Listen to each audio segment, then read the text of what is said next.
하나님 말씀은 사도행전 9장 10절부터 19절까지입니다. 사도행전 9장 10절부터 19절까지입니다.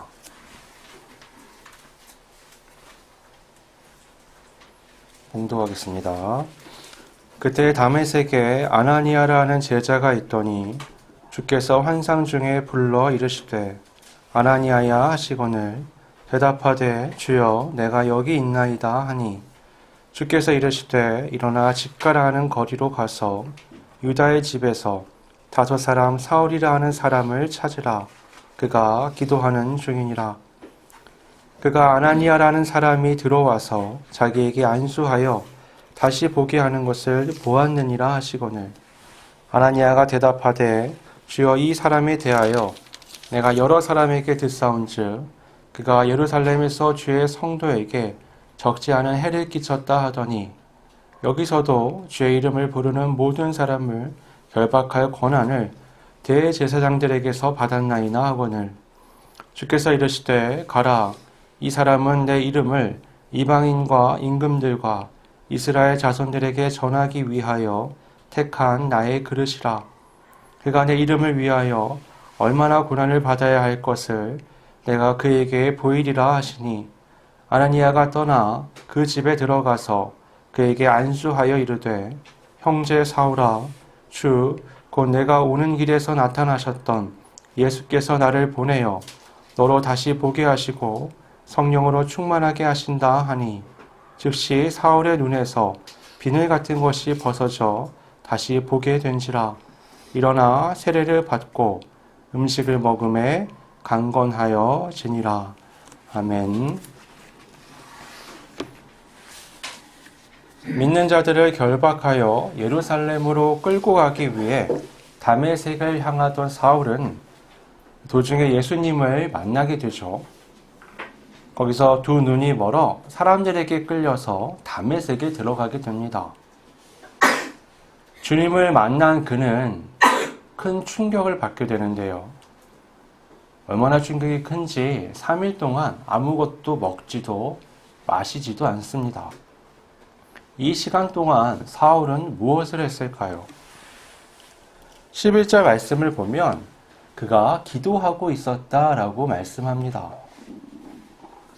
기도하고 있었다라고 하니까 이상하게 느껴지지 않을 수도 있어요. 그는 유대인이잖아요.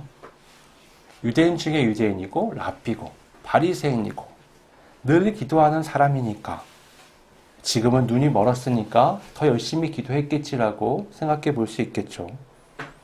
그런데 우리가 조금 더 생각을 해보면 그의 기도는 이전과는 전혀 다른 기도가 됐을 가능성이 큽니다. 그의 이전 기도에서 예수님이라는 건 존재하지 않았죠.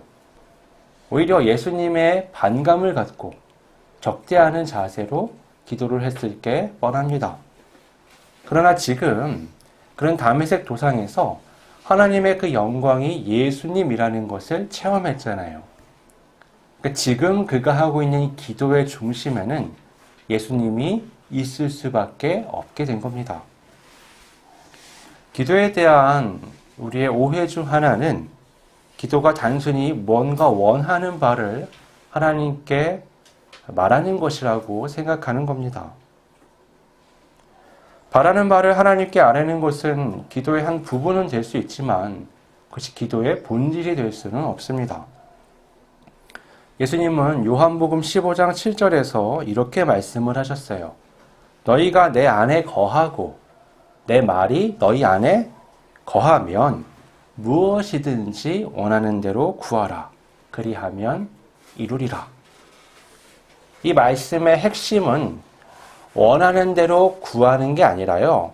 주님과 내가 일치된 삶을 사는 겁니다.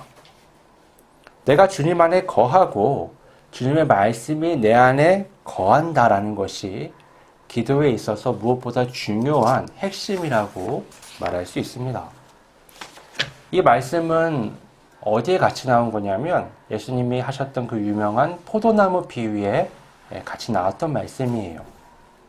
예수님은 자신을 포도나무라고 말씀하시고 우리를 가지라고 또 성부 하나님을 농부라고 표현을 하시죠. 가지는 나무를 통해서 양분을 공급받습니다. 그래서 때가 되면 가지에 잎이 피고 열매가 맺히죠. 분명히 가지가 잎을 피우는 것 같고요. 열매를 맺는 것 같지만 사실 그건 가지의 능력이 아닙니다. 그건 어디까지나 나무의 능력이에요.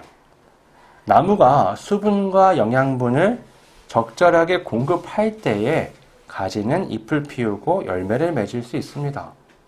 나무에서 가지를 잘라내면 이 사실을 확인할 수 있죠. 잘린 가지는 생명력을 금세 잃어버립니다. 그래서 예수님은 요한복음 15장 6절에서 사람이 내 안에 거하지 아니하면 가지처럼 밖에 버려져 마르나니 사람들이 그것을 모아다가 불에 던져 사르느니라 라고 말씀하셨습니다. 그러니까 관건은 주님께 온전하게 붙어 있는 거죠. 이 말씀에서 주님은 성부께서 자신을 사랑하신 것처럼 나도 제자들을 사랑한다라고 말씀하세요.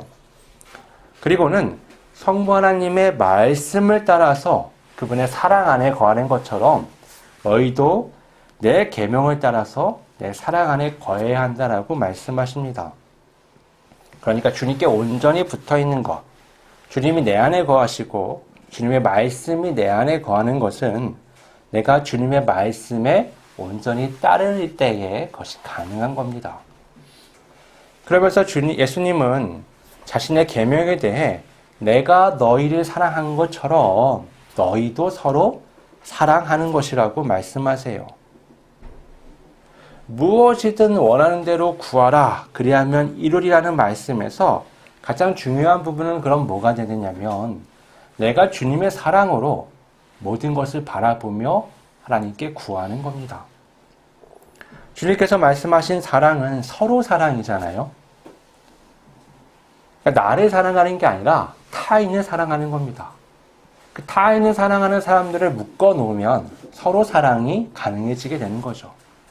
그래서 우리라는 것이 굉장히 중요한 개념이 되게 됩니다. 그래서 주님은 우리가 방금 했었던 주님의 기도에서 이 우리라는 표현을 굉장히 강조하세요. 주기도문의 모든 구절에는 우리가 반복됩니다. 하나님 아버지도 우리의 하나님 아버지죠. 일용할 양식도 우리의 일용할 양식이에요. 시험에 들지 않은 것도 우리가 들지 않는 겁니다. 이런 사고를 가진 사람은요, 나만을 위한, 나의 욕망을 채우기 위한 식의 기도를 하지 않게 되죠. 그건 맞지 않는 겁니다. 주님이 말씀하시는 흐름을 따라서 기도를 하기 위해서는 내 사고가 바뀌어야 합니다. 내 중심에 주님이 보이신 그 사랑이 자리하고 있어야 돼요. 십자가의 죽음에 담긴 주님의 사랑을 경험할 때 우리는 그분이 보내신 그 너머에 성부 하나님의 사랑도 느낄 수 있습니다. 그러면 그 하나님의 사랑의 관점으로 우리의 삶의 모든 게 보이고요. 성경의 모든 말씀도 비춰지면서 사랑의 중심에 자리할 수 있게 됩니다. 그러면 성경의 모든 말씀이 새롭게 보여요. 유대인들의 그 닫힌 사고에서는 율법은 하나님 앞에서 나의 의를 드러내는 수단이었습니다. 율법을 잘 지킨다는 건 뭐냐? 그건 하나님의 백성의 기준이잖아요. 잘 지키면 그냥 하나님의 백성이 되는 거예요. 잘못 지키면 어떻게 돼요? 미달이 되는 거죠. 거기에는 정죄와 심판이 따르게 됩니다. 그러니까 율법은 가차없죠. 냉혹합니다. 그러나 예수 그리스도의 십자가를 통해서 율법을 바라보면 이게 전혀 다르게 비춰져요. 우리가 도저히 충족시킬 수 없는 그 율법의 조건을 하나님의 사랑으로 독생자 예수 그리스도를 보내어 책임지게 하셨습니다. 그리고 우리에게는 그분을 믿기만 하면 그 주님의 공로를 내 것으로 받을 수 있게끔 허락하셨어요. 그래서 우리는 예수님께 우리의 이 죽음의 심판을 내어드리고 그분이 주시는 그 구원과 영생을 받는 겁니다. 지금 우리는 성경에 잘 정리되어 있는 이런 신앙의 사고 흐름을 우리가 말로 이렇게 설명하고 듣고 있잖아요. 그런데 사울이 경험하는 이 시대에는 그런 신약 성경이 없어요. 신약 성경 대부분을 사울이 썼잖아요. 이 사람은 온몸으로 지금 이거를 경험하고 있는 겁니다. 자기가 그렇게 잘 알고 있었던 그 구약 말씀들이 이전에는 철저한 율법주의적 사고관으로 해석이 됐었단 말이죠. 그런데 예수님을 지금 만났잖아요. 예수님이 하나님의 영광인 걸 알았잖아요. 그 예수님을 통해서 자신이 경험했던 그 모든 말씀들을 바라보니 전혀 새롭게 비춰지는 겁니다. 이처럼 그 사람이 하는 기도라는 건 그 사람이 어떤 생각, 어떤 사고가, 어떤 신앙관을 가지고 있느냐를 전제로 이루어지는 거라고 우리가 생각해 볼 수 있는 거죠. 가인과 아벨의 제사에서도 우리가 그걸 확인할 수 있잖아요. 하나님이 아벨과 그의 제물은 받으셨지만 가인과 그의 제물은 받지 않으십니다. 사람이 먼저인 거죠. 아벨의 제물이 특별해서가 아니라 그의 삶이 하나님이 인정하실 만한 것이기 때문에 그의 제물도 받으시는 거예요. 가인은 제물은 그럴싸했지만 그의 삶이 전혀 맞지 않는 거죠.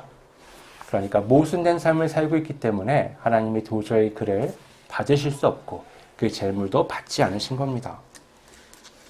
기도는 무엇인가를 고하기 전에 아무리 아름다운 미사역으로 하나님 앞에 대단한 언변을 가지고 기도한다. 그게 중요한 게 아니라 그 사람의 삶과 기도가 얼마나 일치하느냐가 중요한 겁니다. 기도는 쉽게 말해서 그 사람의 삶을 담는 그릇이라고 말할 수 있는 거예요. 생각이 삐뚤어진 사람이 정상적인 기도를 하는 것처럼 보여도 하나님은 사람의 속을 아시죠. 그 삐뚤어진 생각과 욕망이 치우쳐져 있으면서 하나님의 결에 맞는 기도를 아무리 해도 그건 진정성이 없는 겁니다. 사람을 속아도 하나님은 속지 않으시죠. 사울은 예수님을 만난 3일이라는 이 짧은 시간 동안 전격적인 변화를 경험하고 기도하고 있었습니다. 앞서 말한 것처럼 그가 하고 있는 이 기도는 이전의 기도와는 완전히 다른 거죠. 그는 지금 주님 안에 있습니다. 그는 지금 주님의 말씀 안에 있고요. 그는 지금 주님의 사랑으로 거듭나고 있습니다. 곧 비슷한 때에 다메섹에 주님께 기도하는 또 다른 사람이 있었어요. 그의 이름은 아나니아입니다. 그는 십자가의 도를 따르는 제자였고 환상 중에 주님과 대화 중이었어요. 주님은 그에게 먼저 이름을 부르시죠. 아나니아야. 그리고 말씀하십니다. 일어나 집 가라 하는 거리로 가서 유다의 집에서 다소 사람 사울이라는 사람을 찾으라. 그가 기도하는 중이니라. 그가 아나니아라는 사람이 들어와서 자기에게 안수하여 다시 보게 하는 것을 보았느니라. 여러분, 환상은 하나님께서 우리에게 자신을 계시하신 한 방식입니다. 그래서 환상 자체를 부정적으로 보는 것은 적절하지 않죠. 다만 환상에 대해서 우리가 너무 신비적인 체험에 초점을 맞추는 건 위험합니다. 환상은 계시한 방식이기 때문에 하나님의 명확한 메시지를 담고 있습니다. 근데 가끔 입신이라든지 뭔가 신비로운 체험을 하는 일들이 있잖아요. 근데 주의할 건 그 경험에서 하나님의 메시지가 아주 명확하게 나타나는가 하는 거예요. 여러분, 성경을 읽어보세요. 명확하죠. 하나님은 정리돼서 이성적으로 알 수 있게끔 메시지를 주십니다. 환상에서 예수님을 경험하거나 하나님의 말씀을 경험해도 마찬가지예요. 환상을 통해서도 우리는 하나님의 메시지를 정확하게 경험할 수 있어야 합니다. 그렇지 않으면 그런 신비로운 현상은 모든 종교에 다 있는 거예요. 모든 종교의 방언이 다 있고요. 예언이 다 있고요. 신비적 체험과 심지어는 치유의 역사들도 있습니다. 그것과 하나님의 역사가 다른 건 딱 하나예요. 하나님의 역사에는 하나님의 메시지가 들어가 있습니다. 계시다, 예언이다, 뭐 이상한 기도원 가서 막 그런 게 많잖아요. 뜬구름 같은 말들을 막 쏟아내는 거 주의하셔야 합니다. 하나님의 메시지는 명료해요. 아주 구체적입니다. 지금 어때요? 정확하게 아나니아의 이름을 부르시잖아요. 아나니아야. 사울을 부르실 때도 어떻죠? 사울아, 사울아 이렇게 부르십니다. 하나님의 환상 중에 사람 부르실 때는요, 명확하게 이름을 부르세요. 그리고 구체적인 말씀을 하시죠. 직가라는 거리의 이름, 거기에 유다라는 사람의 집, 그 안에 사울이라는 사람이 있다. 그리고 심지어 어떻게 해요? 그도 환상을 봤는데 아나니아라는 사람이 자신에게 와서 안수해서 다시 보게 되는 환상을 보았다라고 말씀을 하십니다. 같은 시간대에 두 사람에게 임한 주님의 환상은 아주 구체적이어서 도저히 두 사람의 만남이 어긋날래야 어긋날 수 없을 정도입니다. 그런데 한 가지 문제가 있었죠. 아나니아라는 사람은 사울을 찾아가는 것이 탐탁지 않았습니다. 그가 말합니다. 주여, 이 사람에 대하여 내가 여러 사람에게 듣사온즉 그가 예루살렘에서 주의 성도에게 적지 않은 해를 끼쳤다 하더니 여기서도 주의 이름을 부르는 모든 사람을 결박할 권한을 대제사장들에게서 받았나이다. 그러니까 지금 이 상황이 이해하기 힘든 거예요. 아니 왜 갑자기 저한테 가서 그에게 안수하여 기도하라고 말씀하시죠? 사울은 교회를 핍박하는 유명한 사람이었어요. 원래 바리새인은 누군가에게 물리적인 결박을 하거나 해를 끼치는 사람들이 아니에요. 비난을 할 수 있을지언정 그런 걸 추구하지도 않습니다. 사울은 남다른 사람이에요. 이 사람은 열정이 어마어마한 사람이죠. 먼저 대제사장을 찾아가서 그 권한을 달라고 합니다. 내가 해결사를 할 테니. 대제사장 입장에서는요, 누가 나타나서 내 눈에 가시 같은 그들을 잡아오는 그 더러운 일을 한다니까 말릴 이유가 없는 거예요. 그런 사울에 의해서 예루살렘 교회가 큰 환란을 겪었고 이제 이곳 다메섹에서도 똑같은 일이 일어날 상황이었습니다.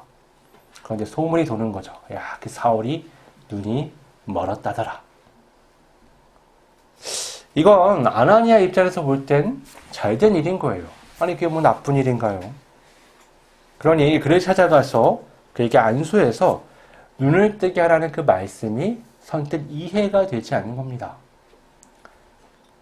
그래서 중요한 건 아나니아가 거부했다가 아니에요. 이해가 되지 않으니까 질문하는 겁니다. 주님이 그에게 이렇게 말씀하세요. 가라, 이 사람은 내 이름을 이방인과 임금들과 이스라엘 자손들에게 전하기 위하여 택한 나의 그릇이라. 그가 내 이름을 위하여 얼마나 고난을 받아야 할 것을 내가 그에게 보이리라. 이 말씀에서 우리가 중요하게 봐야 할 것은 예수님이 그에게 말씀하시는 가라 라는 이유가 미래에 있다는 겁니다. 아나니아는 과거와 현재의 관점에서 사울을 찾아가는 것을 바라봐요. 그가 잘못된 건 아니에요. 누구나 다 그렇게 사고합니다. 이건 사람의 한계죠. 우리는 과거와 현재를 통해서 미래를 그려봅니다. 그래서 제대로 된 미래를 예측할 수가 없죠. 인류의 역사가 좌충우돌하는 이유가 이 때문입니다. 그러나 주님은 미래를 아십니다. 성경은 주님에 대해서 알파와 오메가다라고 말씀을 해요. 이건 시작과 끝이다라는 말씀입니다. 예수님은 우주의 역사의 시작과 끝이십니다. 우리에게 시간은 선이죠. 한 방향으로 흐릅니다. 그러면 주님의 시간은 선이 아니에요. 주님은 시간을 초월하십니다. 주님은 우주의 창조부터 종말까지 그 모든 날을 관통하는 창조주이십니다. 그렇기에 주님이 현재 무엇을 명령하실 때 그것은 미래까지 염두한 말씀이 되는 거죠. 당연하게도 현재와 과거만 살필 수 있는 우리에게는 그게 잘 이해되지 않습니다. 잘 받아들여지지 않을 수 있어요. 주님은 아나니아에게 사울을 통한 복음의 확장, 그의 고난, 그것이 주님의 선택이라는 것을 명확하게 설명하십니다. 아나니아는 주님의 말씀에 그대로 순종을 해요. 그가 체험한 것은 아니지만 주님이 말씀하셨기 때문에 믿음으로 따릅니다. 그의 순종은 마지못해 따르는 그런 게 전혀 아닌 거죠. 그는 전심으로 주님의 마음과 같이 사랑을 담고서 사울을 향합니다. 그래서 사울에게 안수한 다음에 이렇게 말해요. 형제 사울아, 곧 내가 오는 길에서 나타나셨던 예수께서 나를 보내어 너로 다시 보게 하시고 성령으로 충만하게 하신다. 아나니아는 사울을 가리켜 형제라고 말합니다. 형제. 이건 오늘날 교회에서 남자 성도를 부르는 대명사 같은 말이 아니에요. 이건 진짜 가족을 의미하는 단어입니다. 아나니아는 사울을 형제로 받아들여요. 예수님이 말씀하시기 전까지 뭐예요? 원수였죠. 예수님이 말씀하신 다음엔 뭐예요? 형제가 됩니다. 어떻게 이런 변화가 일어날 수 있을까요? 그건 그가 주님의 말씀을 믿기 때문이죠. 안수는 무언가를 전가하는 상징적 표현이에요. 그러니까 성경을 통틀어 보면 재물에게 안수할 때 어때요? 나의 죄가 재물에게 가는 거죠. 치유의 역사는 어때요? 하나님의 치유의 능력이 안수할 때 사람에게 가는 겁니다. 하나님의 능력이 그 사람에게 공급될 때, 하나님의 영광이 그 사람에게 주어질 때도 안수를 하기도 해요. 왕이나 후계자를 세울 때도 안수를 하잖아요. 그러니까 교회에서 하는 그런 어떤 종교적 행위의 안수가 아니라 성경에서 말하는 안수라는 건 하나님의 것이 사람에게 전달되는 하나의 상징적 표현인 겁니다. 아나니아가 사울에게 행한 안수도 이런 면을 담고 있는 거죠. 이 안수를 통해서 사울은 눈을 뜨게 되었으며 성령의 충만함을 경험하게 됩니다. 사울은 즉시 눈이 떠져서요, 비늘 같은 것이 벗겨졌다라고 기록되어 있어요. 그리고 일어나서 이제 드디어 예수 그리스도의 이름으로 세례를 받게 됩니다. 그리고 음식을 먹고 강건해지죠. 예수님의 이름은 모든 막힌담을 허물고 모든 불가능을 극복하는 능력입니다. 예수님은 십자가의 죽음과 부활을 통해 그것을 확증하셨죠. 십자가의 대속은 하나님과 죄인인 우리의 그 회복 불가능한 관계를 회복시킵니다. 그리고 예수님의 그 부활은 죽음이란 거부할 수 없는 벽을 극복해내죠. 복음이 전파될 때 이러한 예수님의 능력이 나타납니다. 사마리아 성에서 에디오피아 내시에게서 이제는 교회를 박해하는 제1선에 있던 사울에게서 불가능할 것만 같은 그 변화가 일어난 겁니다. 이 모든 변화는 미래를 향한 믿음에서 비롯된 거예요. 아나니아와 사울은 사실 이렇게 만날 수 있는 관계가 아니었잖아요. 본래라면 붙잡는 자, 또 붙잡히는 자로서 아주 불편한 관계가 되어야 합니다. 그러나 예수님을 통할 때 둘은 형제가 됐죠. 이 말도 안 되는 일이 일어난 겁니다. 사랑의 관계가 되었습니다. 누구 하나 불편하지 않는 성령의 충만함과 육체의 강건함이 따르는 아주 긍정적인 상황이 된 겁니다. 이것이 복음의 능력입니다. 성경은 과거를 향하지 않아요. 성경은 항상 미래를 향합니다. 하나님께서 아브라함을 부르신 그때부터 그 역사가 시작되는 거예요. 하나님께서 노아를 부르신 그때부터 그 역사가 시작되는 겁니다. 심지어 예수님도 어때요? 세례 요한에게 세례를 받으신 후 하나님이 내 사랑하는 아들이라고 부르신 그때부터 예수님의 역사가 시작이 되는 거예요. 아브라함의 하나님, 이삭의 하나님, 야곱의 하나님, 곤대 조상들의 하나님이란 표현을 하실 때에도 뭐예요? 과거를 말하기 위함이 아니라 이걸 통해서 미래를 그리기 위해 그 사람을 부르실 때 이 표현을 하세요. 예수님의 계보가 기록된 복음서들이 어때요? 다 서두에 예수님이 그리스도라는 것을 그 계보를 통해서 증명해 보여주죠. 근데 그 증명이 끝이 아니에요. 그래서 예수님이 무슨 역사를 이루시는가를 보여줍니다. 사울은 교회를 핍박했고 다메섹에도 같은 이유로 찾아왔지만 주님이 그를 통해서 그리시는 미래는 정반대의 풍경입니다. 아나니아는 그 미래를 볼 수 없어요. 사람이잖아요. 하지만 믿을 수는 있습니다. 그는 주님이 그리시는 미래를 받아들입니다. 그는 토를 내지 않아요. 불안하지 않았을까요? 불편하지 않았을까요? 그랬겠죠. 그러나 자신이 경험하고 알고 있는 것을 넘어서는 주님을 향한 믿음으로 이 모든 상황을 받아들인 겁니다. 그렇게 그는 주님이 가르치신 사랑의 계명을 따랐고 그 마음으로 사울을 찾아가서 그에게 형제 사울아라고 말할 수 있었던 겁니다. 여러분, 과거에 매이면 아픔, 슬픔, 후회, 고통, 원망만 있습니다. 과거에 매이면 건강한 미래를 향하기가 불가능해요. 이건 모든 과거를 덮으라 그런 얘기가 전혀 아닙니다. 과거를 무시하라는 말도 아니에요. 만약 사울이 회개하지 않았다면 주님은 아나니아에게 그를 찾아가라고 말씀하시지도 않았겠죠. 성경에는 하나님의 선택에도 불구하고 회개하지 않고 불순종하는 사람들의 이야기가 가득합니다.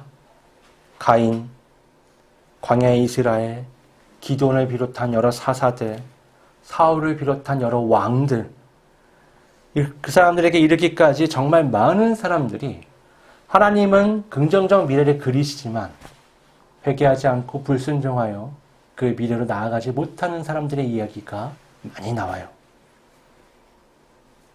그들의 공통점은 회개하지 않는다는 겁니다. 그들은 미래를 향한 하나님의 부르심에 따르지 못해요. 그걸 믿지 못하고 자신의 욕망과 생각을 쫓아갑니다. 그러면 아무것도 달라지지 않아요. 그들은 그저 과거에서 이어오던 자기 생각에 그냥 머물러 있게 됩니다. 하나님의 부르심이 없는 사람은 결국 심판밖에 남지 않아요. 하나님의 부르심은 이전의 모든 과거를 넘어서 미래를 향하게 합니다. 그 미래는 아주 찬란하죠. 아브라함, 야곱, 요셉, 다윗, 예수님의 제자들, 지금 본문의 사울에 이르기까지 하나님의 부르심은 그 사람의 과거를 생각해 봤을 때 도저히 이어질 수 없는 전혀 다른 미래를 향하게 합니다. 굉장한 능력이죠. 우리도 똑같잖아요. 주님이 우리를 부르시지 않았다면, 우리에게 말씀하시지 않았다면, 그걸 내가 믿지 않았다면 나는 오늘날 나와 같은 사람으로 살 수 있었을까요? 불가능합니다. 우리의 배경, 우리의 과거, 우리의 삶에 덮쳐오던 모든 부적정 영향들을 생각해 볼 때 나는 지금처럼 미래를 향해서 나아갈 수 없었을 거예요. 그렇다면 오늘 내가 해야 할 것은 명확합니다. 나는 주님의 말씀을 따라서 더욱 믿음으로 미래를 향해야 합니다. 그것도 전력을 다해서 말이죠.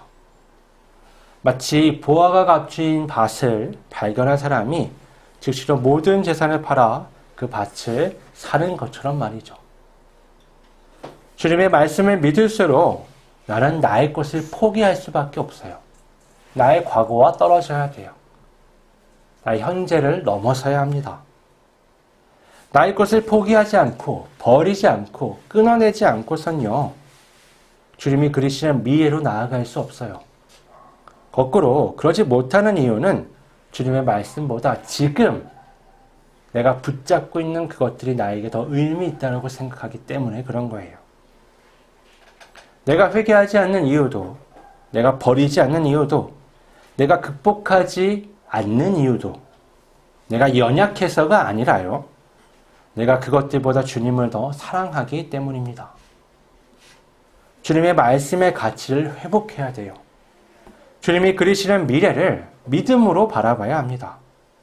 그렇지 않으면 하나님께서 인도하시는 미래가 나에게 찾아올 수가 없어요. 내가 아닌 하나님께서 그리시는 미래를 향해서 그분의 말씀을 따라 믿음으로 나아가는 우리가 되기를 바랍니다. 기도하겠습니다. 아버지 하나님, 오직 믿음만이 주께서 말씀하시는 것을 현실로 만들 수 있으며 오직 믿음만이 나의 모든 배경을 떠나 하나님이 이끄시는 미래를 향할 수 있게 하심을 우리가 말씀을 통해서 살펴보았습니다.